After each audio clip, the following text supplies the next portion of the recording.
बिस्मिल्लाहिर्रहमानिर्रहीम अस्सलाम वालेकुम।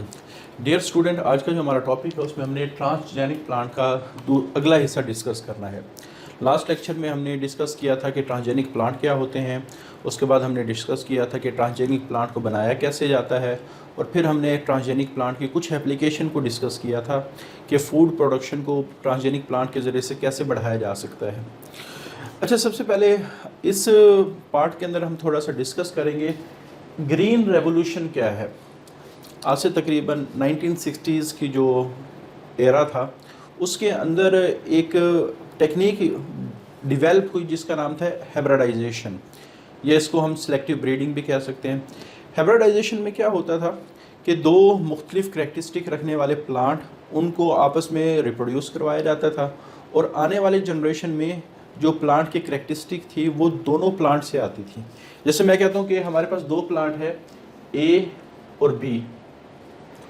ये सपोज हम कहते हैं कि किसी भी फ्रूट के प्लांट है, सपोज कर लें ये हम कि ऑरेंज के प्लांट है। हम कहते हैं जो ए है उसके फ्रूट का साइज़ बड़ा है, यानी इसका फ्रूट का साइज़ बड़ा है, और बी जो है वो बड़ा टेस्टी है लेकिन इसके फ्रूट का साइज़ छोटा है। तो हाइब्रिडाइजेशन में क्या होती है, अब ये भी एक अच्छा करैक्टर है और ये भी एक अच्छा करैक्टर, लेकिन एक करैक्टर इसके पास है, एक करैक्टर इसके पास है।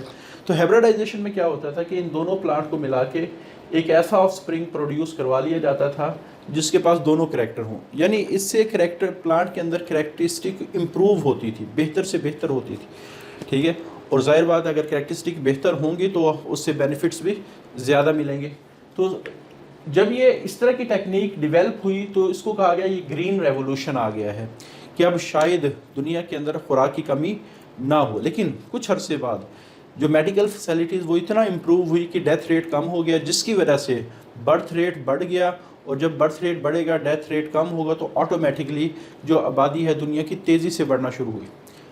और जिसकी वजह से इफ़ेक्ट क्या हुआ, जो ग्रीन रेवोल्यूशन की वजह से प्लांट प्रोडक्शन बढ़ी थी वो बढ़ती हुई आबादी के साथ फिर फ्लैट होगी। यानी आप ये समझ लें कि हमारे पास अगर ग्राफ की बात करें कि ग्रीन रेवोल्यूशन के बाद जो हमारा फूड प्रोडक्शन का ग्राफ वो इस तरह था, ठीक है, लेकिन मेडिकल फैसिलिटीज़ के इम्प्रूवमेंट की वजह से, वैक्सीनेशन की वजह से जो डेथ रेट कम हुआ और बर्थ रेट ऑटोमेटिकली बढ़ गया, तो ग्राफ पॉपुलेशन का इस तरह, तो दोनों चीज़ें फिर दोबारा इक्वल होगी। तो इसको हम कहते हैं ये जो हमारे पास ग्राफ था वो दोबारा क्या हो गया, फ्लैट हो गया। तो यही बात लिखी है वर्ल्ड ग्रेन हार्वेस्ट, कि हमारे पास दुनिया के अंदर जो अनाज की फसलें हैं जैसे गंदम है, मकई है, उसको ग्रेन क्रॉप्स कहा जाता है। तो दुनिया के अंदर जो ग्रेन हार्वेस्ट है continue to rise since 1960s। तो 1960s के अंदर ये बहुत ज़्यादा बढ़ गया when high yield hybrid plant were develop. तो हाइब्रिड प्लांट वो होते हैं जो मुख्तलिफ प्लांट को सिलेक्टिव ब्रीडिंग के ज़रिए से प्रोड्यूस करवाए जाते हैं, और इस आप कह सकते हैं कॉन्सेप्ट को कहा गया green revolution. But per capita production, लेकिन अगर हम पूरे साल की प्रोडक्शन की बात करें, हैज़ नो फ्लैट एंड, लेकिन अब ये ग्राफ दोबारा फ्लैट हो चुका है due to continuous population growth. अब हमारे पास जो आखिरी उम्मीद इस वक्त है फूड प्रोडक्शन से रिलेटेड वो बायोटेक्नोलॉजी है। अब बायोटेक्नोलॉजी बहुत डिफरेंट तरह से फूड प्रोडक्शन को बढ़ा रही है। जैसे हमने लास्ट लेक्चर में डिस्कस किया था कि कुछ प्लांट ऐसे हैं उनके अंदर इंसेक्ट रेजिस्टेंट जीन डाले जाते हैं जिससे वो इंसेक्ट से बचना शुरू हो जाते हैं। कुछ प्लांट ऐसे उनको हर्बिसाइड रेजिस्टेंट बनाया जाता है। लेकिन हमारे पास जो सबसे मेन फोकस है वो यील्ड बैरियर को कम करना, स्प्रास the yield barrier. Yield barrier से क्या मुराद है, जैसे हमारी दुनिया में जो सबसे ज़्यादा खुराक है वो 3 फसलों से आ रही है, मकई से, गंदम से और चावल से। ये 3 फसलें हैं, लेकिन ये जो 3 फसलें हैं दुनिया की हर जगह नहीं होती, एक मखसूस कंडीशन के अंदर ये फसलें होती हैं। अब अगर वो कंडीशंस किसी जगह पर अवेलेबल नहीं है तो automatically food production in crop से कम हो जाएगी। ये इवन किसी भी प्लांट की बात करें तो वो एक मखसूस कंडीशन के अंदर वो प्लांट ग्रो करते हैं। अब दुनिया के अंदर इस वक्त हमारे पास बहुत सारी ज़मीन ऐसी है जो मुख्तलिफ फैक्टर्स की वजह से काश्तकारी के काबिल नहीं है। जैसे बाज़ जगह बहुत ज़्यादा गर्मी पड़ती है, उस गर्मी की वजह से बहुत सारे प्लांट वहाँ ग्रो नहीं करवाए जा सकते। बाज़ जगह बहुत ज़्यादा सर्दी पड़ती है, बाज़ जगह की ज़मीन साल्टी है, बाज़ जगह पानी बहुत ज़्यादा है। यानी आप कह सकते हैं डिफरेंट कंडीशंस ज़मीन के ऊपर हैं और वो डिफरेंट कंडीशन की वजह से वहाँ प्लांट जो ग्रोथ है, ख़ासतौर पे फसलों की जो प्लांट ग्रोथ है वो कम हो जाती है। तो यील्ड बैरियर से क्या मुराद है? उन फैक्टर्स को कहा जाता है जिसकी वजह से हमारे पास एक जगह हम अपने रिक्वायरमेंट के मुताबिक फसलों से खुराक हासिल नहीं कर रहे, इसको हम कहते हैं यील्ड बैरियर। तो बायोटेक्नोलॉजी का इस वक्त जो सबसे बड़ा फोकस है, जेनेटिक इंजीनियरिंग या बायोटेक्नोलॉजी का इस वक्त जो सबसे बड़ा फोकस ये है कि हम सारी दुनिया में जितने भी यील्ड बैरियर्स हैं, जितने भी आप कह सकते हैं हार्श इन्वायरमेंटल कंडीशंस हैं, उनके ऊपर आप कह सकते हैं कंट्रोल ला के प्लांट्स को ऐसा बनाया जाए कि प्लांट हर कंडीशन में ग्रो करे। तो फिर ज़मीन का एक बहुत बड़ा हिस्सा जहां हम अपनी प्लांट को ग्रो नहीं करवा सकते, ख़ास तौर पे क्रॉप वाली जो फसलों वाली जो आप कह सकते हैं प्लांट है, उनको ग्रो नहीं करवा सकते, हम फिर इस टेक्नोलॉजी के ज़रिए से उस हिस्से को भी हम इस्तेमाल करके उस हिस्से के अंदर भी हम फसलें ग्रो करवा सकते हैं। क्लियर?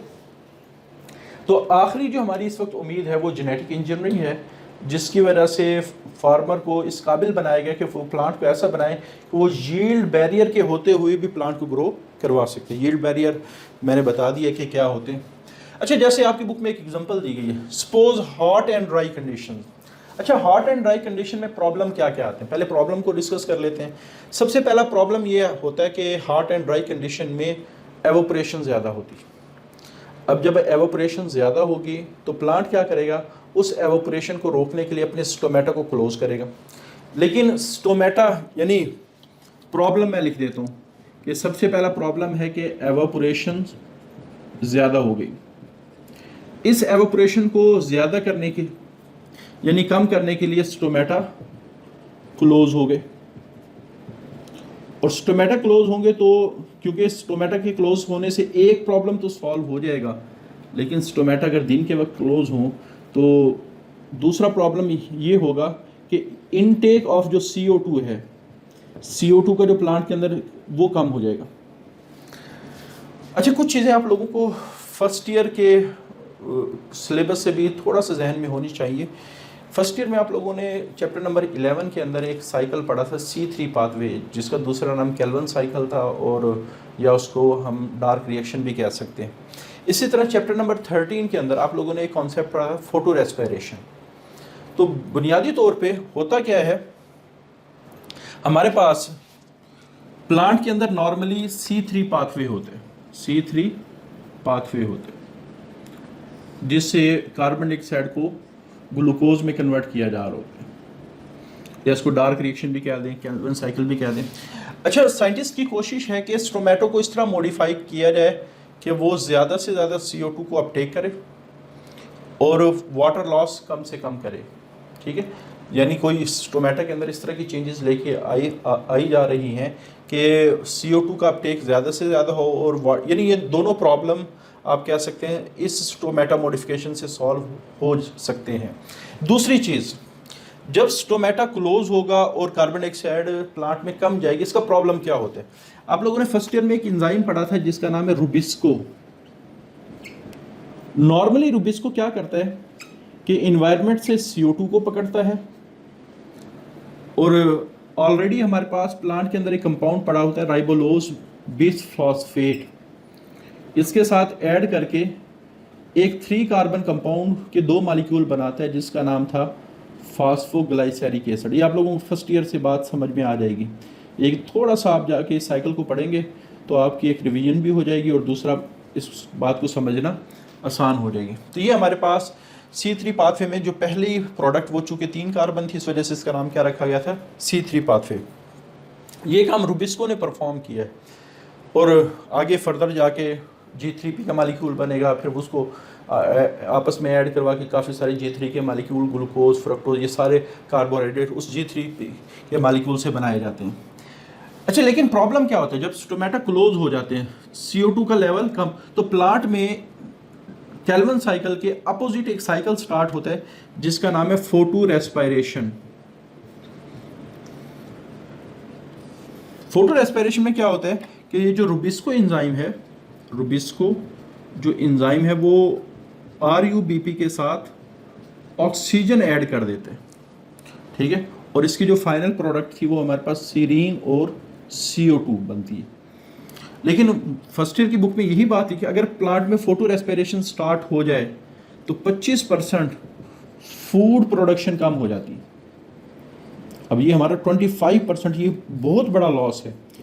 अब ये फोटो रेस्पिरेशन किस केस में शुरू हुई है कि जब रुबिस्को को कार्बन डाइऑक्साइड कम मिलेगी और ऑक्सीजन ऑटोमेटिकली, स्टोमेटा बंद होंगे, प्लांट में फोटोसिंथेसिस हो रही है, ऑक्सीजन का लेवल बढ़ेगा, बाहर से CO2 आ नहीं रही, तो कार्बन डाइऑक्साइड का लेवल क्या हो जाएगा, कम हो जाएगा। यानी अब हमारे पास इस हॉट एंड ड्राई कंडीशन में क्या हो रहा है कि C3 पाथवे की बजाय प्लांट में फोटो रेस्पिरेशन होना शुरू हो जाती है, जिसकी वजह से फूड प्रोडक्शन क्या हो जाती है, कम हो जाती है। अब अगर कोई ऐसा काम हो कि रुबिस्को के पास CO2 कम ही ना हो, तो फिर फोटो रेस्पिरेशन के स्टार्ट होने के चांस ऑटोमेटिकली क्या हो जाएंगे, कम हो जाएंगे। तो साइंटिस्ट इसके ऊपर बहुत ज़्यादा वर्क कर रहे हैं कि किसी तरह रुबिस्को को इस तरह बनाया जाए या रुबिस्को के ऐसे सोर्सेज दिए जाएं जो CO2 की कमी प्लांट के अंदर आने ही ना दे, चाहे स्टोमेटा बंद हो जाए। जैसे स्टोमेटा की मॉडिफिकेशन का मतलब ये है कि स्टोमेटा अगर थोड़े बहुत क्लोज भी हों तो क्लोज होने के बावजूद वो CO2 को कम से कम इनटेक कर सकें। तो इस वजह से CO2 की मॉडिफिकेशन, स्टोमेटा की जो मॉडिफिकेशन है वो बहुत ज़रूरी है। दूसरा, रुबिस्को की एफिशिएंसी को बढ़ाया जाए कि रुबिस्को कम CO2 में भी ज़्यादा काम करे। Another possible to increase the efficiency of enzyme Rubisco which capture CO2 in plant. इसकी एफिशिएंसी बढ़ाएंगे, C3 पाथवे के लिए ऑटोमेटिकली फोटो रेस्पिरेशन के चांसेस कम हो जाएंगे। अच्छा, एक और तरीका, जो जापानीज़ की एक टीम है उसने राइस प्लांट के अंदर C4 पाथवे इंट्रोड्यूस करवाया। अब C4 पाथवे का क्या मतलब है, अभी थोड़ा सा कॉन्सेप्ट यहाँ से ये क्लियर करेंगे कि रुबिस्को के पास अगर CO2 कम होगी तो रुबिस्को ऑक्सीजन के साथ मिलके फोटो रेस्पिरेशन शुरू करेगा, फूड प्रोडक्शन कम हो जाएगी। हमने रुबिस्को के पास CO2 की कमी नहीं आने देनी, तो इसके लिए ये C4 पाथवे इंट्रोड्यूस करवाया गया। C3 पाथवे को C3 पाथवे क्यों कहा जाता है, क्योंकि रुबिस्को CO2 के अंदर जो RUBP ऐड करता है, राइबोलोज बाइफॉस्फेट, तो उससे जो पहली प्रोडक्ट बनती है वो तो वैसे 6 कार्बन बनती है, लेकिन वो टूट के 3 कार्बन वाला कंपाउंड बना देती है। चूँकि 3 कार्बन वाला पहला स्टेबल कंपाउंड बनता है, इस वजह से इसका नाम C3 पाथवे। अब होता क्या है कि हमारे पास प्लांट में दोनों प्रोसेस को साथ ही साथ शुरू किया जाता है, C3 पाथवे और C4 पाथवे। जब स्टोमेटा ओपन होते हैं तो उसमें CO2 की जो इनटेक है वो इतना ज़्यादा होता है कि बाद दफ़ा C3 की पाथवे की जो रिक्वायरमेंट है CO2 की, उससे वो एक्सीड कर जाती है। जाहिर बात है कार्बन डाइऑक्साइड अगर इस्तेमाल नहीं होगी तो जब गैशियस एक्सचेंज होगा वो दोबारा बाहर चली जाएगी। लेकिन साइंटिस्ट कोशिश कर रहे हैं कि ये जो एक्स्ट्रा CO2 है, ये उस वक्त की बात हो रही है जब CO2 प्लांट के पास अबंडेंटली अवेलेबल है। जाहिर बात है प्लांट में स्टोमेटा हर वक्त तो क्लोज नहीं होते ना, वो तो ज़रूरत पड़ने पे। तो CO2 को सबसे पहले एक कंपाउंड में कन्वर्ट किया जाता है जिसका नाम है ऑक्सैलो एसीटेट। C3 पाथवे में पहला कंपाउंड बनता था 3 कार्बन वाला, लेकिन C4 पाथवे में जो CO2 आती है वो पहले किस में कन्वर्ट होती है, 4 कार्बन कंपाउंड में, और उसका नाम है ऑक्सैलो एसीटेट। ऑक्सैलो एसीटेट, अच्छा, ऑक्सैलो एसीटेट फिर स्प्लिट करेगा और ये स्प्लिट करके रुबिस्को को ज़रूरत पड़ने पर CO2 प्रोवाइड करेगा। अब 2 काम हुए, एक बल्कि 3 काम हमने किए। स्टोमेटा मॉडिफिकेशन से CO2 का इनटेक बढ़ाया गया, रुबिस्को की एफिशिएंसी बढ़ाई गई कि वो फोटो रेस्पिरेशन की तरफ कम जाए और C3 पाथवे की तरफ ज़्यादा जाए। चौथा काम ये है कि एक नया स्टेप इंट्रोड्यूस करवा दिया गया जो कैल्विन साइकिल के अंदर, उसमें ऑक्सैलो एसीटेट का बनना। तो ऑक्सैलो एसीटेट क्या करते हैं, ये एक्स्ट्रा कार्बन डाइऑक्साइड को अपने अंदर स्टोर कर लेते हैं। अब रुबिस्को को जो कार्बन डाइऑक्साइड है एक तो नॉर्मल तरीके से मिल रही है, दूसरा ये प्रोवाइड करेगा, यानी रुबिस्को के पास जो number of resources for CO2 वो बढ़ जाएंगे। तो ऑटोमेटिकली रुबिस्को के पास जब CO2 की डेफिशिएंसी नहीं होगी तो ऑटोमेटिकली फोटो रेस्पिरेशन के स्टार्ट होने के चांस कम होंगे और फूड प्रोडक्शन ज़्यादा हो जाएगा। तो ये जो तीनों चीज़ें हैं, स्टोमेटा की मॉडिफिकेशन, रुबिस्को की एफिशिएंसी का बढ़ाना और C4 पाथवे का इस्तेमाल करना, ये सारों का मकसद एक ही है कि प्लांट के अंदर फोटो रेस्पिरेशन के चांसेस कम हो और प्लांट के अंदर C3 पाथवे यानी कैल्विन साइकिल के होने के चांस ज़्यादा हों। कैल्विन साइकिल जितना ज़्यादा होगा उतना फूड बनेगी। तो हमारे पास C4 पाथवे की अहमियत क्या है? Plant that utilize the C4 cycle to avoid inefficiency of carboxylase. Carboxylase rubisco का वो फंक्शन है कि जिसमें रुबिस्को CO2 के साथ ऐड करता है और कैल्विन साइकिल को स्टार्ट करता है। तो हमारे पास प्लांट में जो C4 साइकिल है वो बेसिकली जो रुबिस्को है उसका कार्बोक्सिलेज वाला जो फंक्शन है, क्योंकि रुबिस्को एब्रीवेशन किसका है? रुबिस्को में आखिर में जो CO लगा हुआ है, तो रुबिस्को के पास दो सलाहियतें, कार्बोक्सिलेज जिसमें वो CO2 को ऐड करता है, ऑक्सीजनेज जिसमें वो ऑक्सीजन को ऐड करता है। हमें ये वाला फंक्शन नहीं चाहिए, हमें कौन सा फंक्शन चाहिए? कैल्विन साइकिल के लिए कार्बोक्सिलेज वाला। तो जाहिर बात है अगर ये वाला फंक्शन कम हो, ये वाला ज़्यादा हो, तो हम क्या कहेंगे? इसमें इनएफिशिएंसी है। लेकिन C4 इस फंक्शन के अंदर इनएफिशिएंसी नहीं आने देता, क्योंकि ये क्या करता है? By utilizing different mean of capturing CO2, क्योंकि ये ऐसे मुख्तलिफ तरीके इस्तेमाल करेगा जो CO2 को कैल्विन साइकिल के लिए कम ही नहीं होने देंगे। ठीक है, तो बहरहाल तो अभी तो आपकी बुक में सिर्फ एक यील्ड बैरियर, यानी जब हॉट एंड ड्राई कंडीशन होती है तो बेसिकली बहुत सारा फूड ऑटोमेटिकली कम हो जाता है। लेकिन अगर हम ये मॉडिफिकेशन सारी कर दें प्लांट के अंदर, तो इस मॉडिफिकेशन का सबसे बड़ा फ़ायदा ये होगा कि हॉट एंड ड्राई कंडीशन में भी हम अपनी फूड प्रोडक्शन को, अब दुनिया में बहुत सारी जगह आती हैं जहाँ गर्मी पड़ती है, जहाँ ड्राई कंडीशन है, जहाँ हॉट कंडीशंस है, वहाँ फसलें सही तरह फूड पैदा नहीं कर सकती। लेकिन अगर ये मॉडिफिकेशन हो जाए तो उस ज़मीन को भी हम इस्तेमाल कर सकते हैं अच्छी तरह फूड प्रोड्यूस करने के लिए। तो यही मतलब है कि हमने जो ज़मीन के ऊपर मुख्तलिफ़ किस्म के बैरियर्स हैं, मुख्तलिफ़ किस्म की इन्वायरमेंटल कंडीशंस हैं जिसकी वजह से वहाँ फसलें या प्लांट का होना मुश्किल है या फूड प्रोडक्शन वहाँ ज़्यादा हासिल करना मुश्किल है, तो उसको हमने ओवरकम करना है। अच्छा, उसके बाद लेकिन ये जो इतनी सारे काम करना है, ये कोई एक जीन से इतना सारा काम नहीं होगा, बल्कि इसमें बहुत सारी आप कह सकते हैं जीन्स ऐड करना पड़े, या आप कह सकते हैं कि हमने जो प्लांट का जेनेटिक मेकअप बहुत ज़बरदस्त तरीके से चेंज करना पड़ेगा, तब जाके ये सारी की सारी मॉडिफिकेशन होगी। तो इस वजह से ये लिखा है कि ये अनलाइक सिंगल जीन की तरह नहीं है ट्रांसफर सो फार। अभी तक प्लांट में ज़्यादातर हमने एक एक जीन लगाया है जो मुख्तलिफ़ किस्म की प्रोडक्ट या करैक्टर प्रोड्यूस करने के लिए इस्तेमाल होते हैं। यहाँ क्या हो, थारो री इंजीनियरिंग ऑफ प्लांट सेल, यहाँ हमें तो प्लांट सेल के अंदर बहुत सारे जीन्स को ऐड करके पूरा ही प्लांट को बदलना पड़ेगा। तो बहरहाल बहुत ज़्यादा कोशिश इस पर हो रही है और बहुत ज़्यादा कामयाबी भी इसके अंदर मिल चुकी हैं। अच्छा, ज़्यादातर हम अभी तक बायोटेक्नोलॉजी में ट्रांसजेनिक प्लांट का मकसद होता है कि जीन को लगा के उससे प्रोडक्ट बनवाना। जैसे हमारे पास एक जड़ी बूटी है जिसका आप कह सकते हैं पत्तों की शेप वो चूहे के कान की तरह होती है, इस वजह से इसका नाम रखा गया माउस एयर्ड क्रेस्ट। तो इसको जो जीन लगाए गए वो क्या करते हैं, उसके जो प्रोटोप्लाज्म है या उसका साइटोप्लाज्म है उसमें पॉलीहाइड्रोक्सीब्यूटाइरेट के ग्रैन्यूल्स बनाते हैं। और ये जो पॉलीहाइड्रोक्सीब्यूटाइरेट है ये बायोडिग्रेडेबल प्लास्टिक है, यानी ये प्लास्टिक का काम करेगी। लेकिन हमारा जैसे एक शॉपर है, आप इसको ज़मीन में दफना दें, आप 10 साल बाद भी खोदेंगे तो शॉपर आमतौर पे सिर्फ कमज़ोर हो जाएगा, लेकिन शॉपर की शक्ल में रहेगा। लेकिन बायोडिग्रेडेबल प्लास्टिक वो होती है जिसको काम वो प्लास्टिक का करेगी या शॉपर का करेगी, लेकिन जब आप उसको ज़मीन में दफनाएंगे तो वो डिग्रेड हो सकती है। उसको लिविंग ऑर्गेनिज्म जैसे फंजाई और बैक्टीरिया उसको डिग्रेड कर सकते हैं। यानी फिर ये होगा कि ये जो जितनी भी हमारे पास प्लास्टिक है उसको ज़मीन में दफन करें, कोई 10 दिन बाद या 15 दिन बाद या 50 दिन बाद वो टोटली क्या हो जाएंगी, ख़त्म हो। तो इन्वायरमेंटल फ्रेंडली है ये प्लास्टिक, जो है इन्वायरमेंटल फ्रेंडली है। अच्छा, इसी तरह सिंगल जीन लगा के हम काफ़ी सारे हार्मोन भी प्लांट से हासिल कर सकते हैं, क्लॉटिंग फैक्टर हासिल कर सकते हैं, एंटीबॉडीज़ हासिल कर सकते हैं सीड्स के ज़रिए से। और प्लांट से हासिल होने वाली जो एंटीबॉडीज़ की 2 एग्जांपल आपकी बुक में लिखी गई हैं। जैसे एक कॉर्न प्लांट है, उससे हासिल होने वाली एंटीबॉडीज़ ये इस्तेमाल होती हैं ट्यूमर्स को रेडियो एक्टिव आइसोटोप भेजने के लिए, क्योंकि ट्यूमर्स को हमने ख़त्म करना है रेडिएशन के ज़रिए से। तो एंटीबॉडीज़ हमने बनाई, वो क्या करेंगे, इन ट्यूमर्स को रेडियो एक्टिव यानी ऐसे आइसोटोप जिससे रेडिएशन निकलेंगे वो ट्यूमर सेल को किल करेंगी, तो वो डायरेक्टली उन ट्यूमर्स तक ही वो रेडियो एक्टिव आइसोटोप। इसका फ़ायदा ये होगा कि जिस तरह अब क्या होता है कि पूरी बॉडी से एक्सरेज या रेडिएशन गुजरनी पड़ती हैं, उसके बाद ट्यूमर पे जाके लगती हैं, तो वो फिर नॉर्मल सेल भी इफेक्ट हो रहे होते हैं। लेकिन इस कंडीशन में क्या होगा कि जो टारगेटेड आप कह सकते हैं किलिंग होगी, कि जो एंटीबॉडी है वो ख़ास किस्म के ट्यूमर पे जाके ही अटैक करेंगी, तो बाकी जो नॉर्मल सेल के इफेक्ट होने के चांसेस कम हो जाएंगे।